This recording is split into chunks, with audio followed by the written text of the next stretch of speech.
जहाँ ताकत नहीं चलती वहाँ बुद्धि जीतती है। प्रेरक कहानी। बहुत समय पहले की एक बात है। दूर एक पहाड़ी क्षेत्र में एक छोटा सा गांव हुआ करता था, किशनपुर। किशनपुर गांव में नदी के किनारे एक विशाल बरगद का पेड़ हुआ करता था।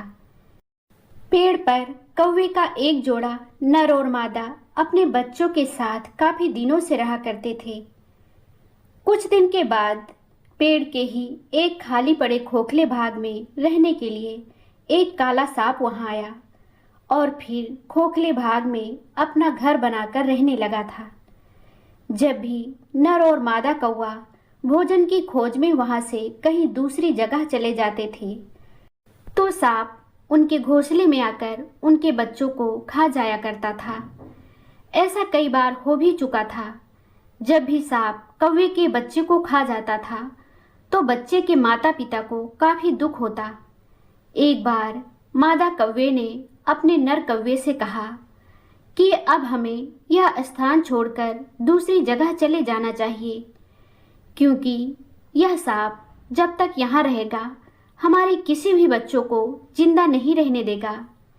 नर कौवे को भी बहुत बुरा लग रहा था, पर उस बड़े से सांप से लड़ने की शक्ति उसको भगवान से नहीं मिली थी। उसे कोई उपाय भी नहीं सूझ रहा था। आखिरकार उसने सोचा कि क्यों न अपने मित्र लोमड़ी से इस मामले में चलकर सलाह मशविरा किया जाए। फिर दोनों कौवे अपने मित्र लोमड़ी के पास पहुँचे और अपनी सारी परेशानियों को उस दोस्त लोमड़ी को बताया।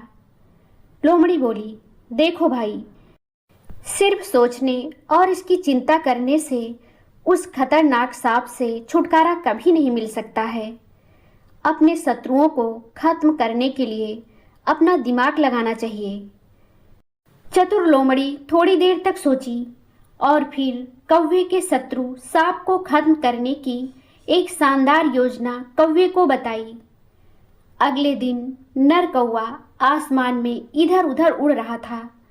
वह इधर उधर आसमान में मरड़ाता रहा और उड़ते उड़ते एक नदी किनारे जाकर वहां मौजूद एक पेड़ पर चुपचाप जाकर बैठ गया। उस नदी में बिशंभरपुर रियासत की राजकुमारी अपने नौकर एवं दासियों के साथ प्रतिदिन वहां स्नान करने आया करती थी। उस दिन भी वह राजकुमारी वहां स्नान करने के लिए आई हुई थी। जब राजकुमारी अपने कपड़े और अपने सारे गहनों को उतारकर पानी में स्नान करने के लिए उतरी तो कुछ दूरी पर खड़े पहरेदार राजकुमारी के कपड़े और गहनों की देखरेख कर रहे थे।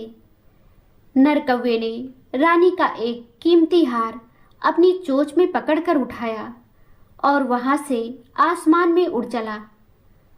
राजकुमारी के पहरेदारों ने जब कौवे को रानी का हार लेकर उड़ते देखा तो सभी मिलकर कौवे के पीछे लाठी लेकर दौड़ने लगे। कौवा आगे आगे और राजकुमारी के पहरेदार अपनी लाठी लेकर कौवे के पीछे पीछे दौड़ते हुए आ रहे थे। तब तक कौवा अपने घर वाले उस बरगद के पेड़ के पास पहुंचकर उस पेड़ की डाल पर बैठ गया।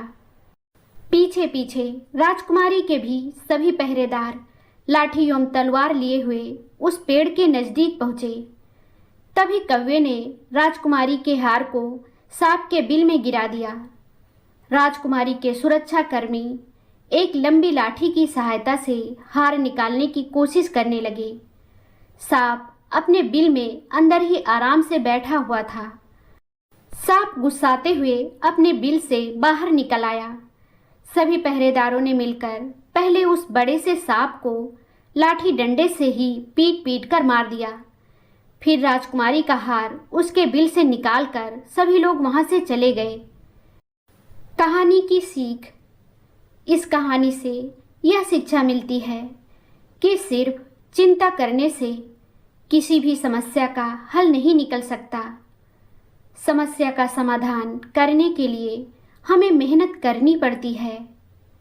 दोस्तों, यह कहानी आपको कैसी लगी हमें कमेंट करके ज़रूर बताएं।